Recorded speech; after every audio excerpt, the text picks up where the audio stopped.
घर वालों को रोता बिलखता छोड़कर जनाजे की चारपाई में मैयत को डाला गया। मैयत को कब्रिस्तान लेके जाया जा रहा है। रिश्तेदार मैयत की चारपाई को कांधा दे रहे हैं। बेटा कांधा दे रहा है, पोता कांधा दे रहा है, भतीजा कांधा दे रहा है, भांजा कांधा दे रहा है। जो अपनी स्कॉर्पियो से, अपनी फॉर्च्यूनर से गांव गांव नगर नगर घूमा करता था, आज 4 लोगों के कंधे पर सवार होकर के उसकी चारपाई कब्रिस्तान जा रही है। कब्रिस्तान पहुंच गया, कब्र तैयार है, कब्र में मैयत को उतारा जा रहा है।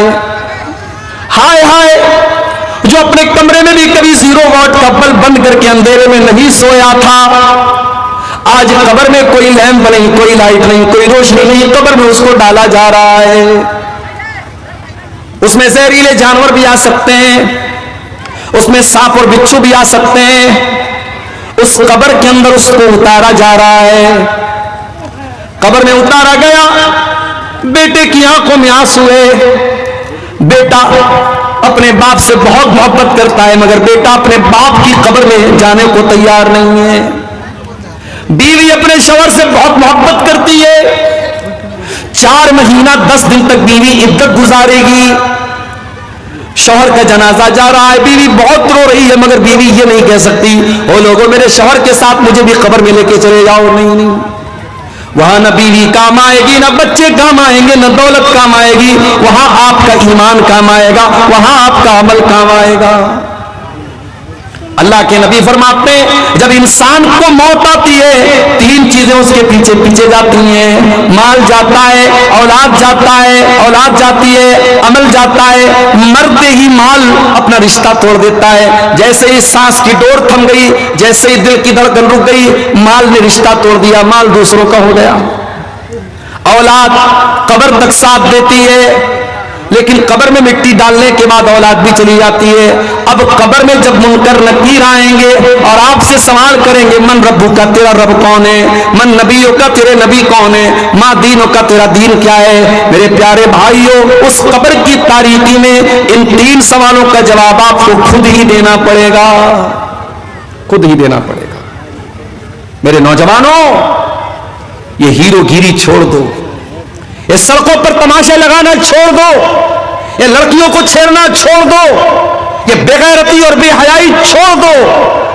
कब्र में आपको आपकी नेकियां काम आएंगी और आपके गुनाह सजा का सबब बनेंगे। मेरे प्यारे साथी, वमल हयातुद दुनिया इल्ला मताउल गुरूर।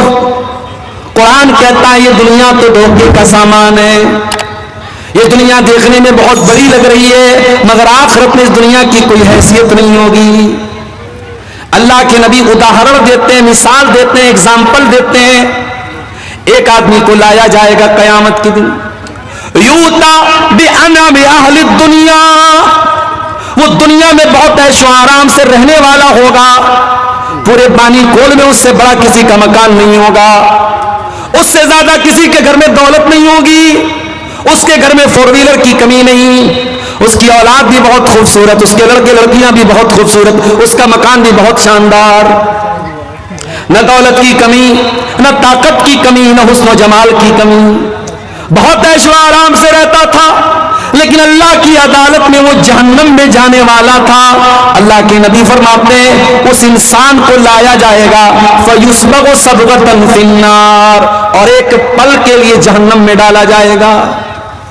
मैं तो बनारस का रहने वाला हूं, हमारे यहां कपड़े का काम होता है।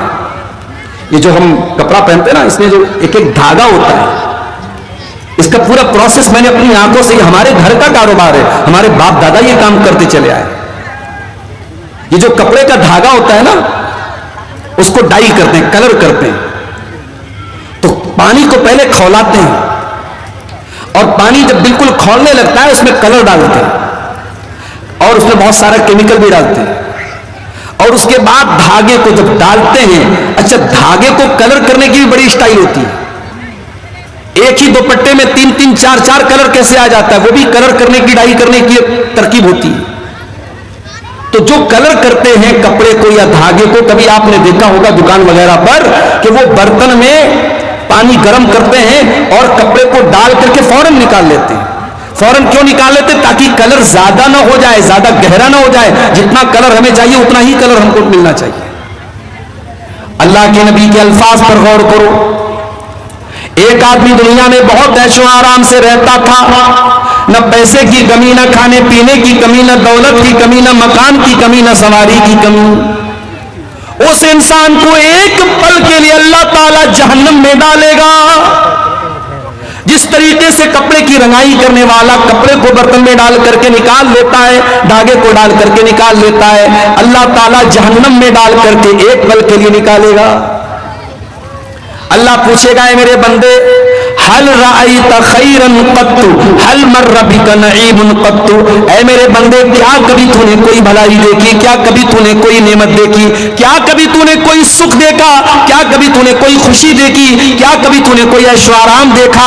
सारी जिंदगी ऐशो आराम में गुजारने वाला वो इंसान कहेगा, मा रायतु खैरन कत्तु, ऐ अल्लाह मैंने कभी कोई भलाई नहीं देखी, मैंने कभी कोई सुख नहीं देखा, मैंने कभी कोई ऐशो आराम नहीं देखा।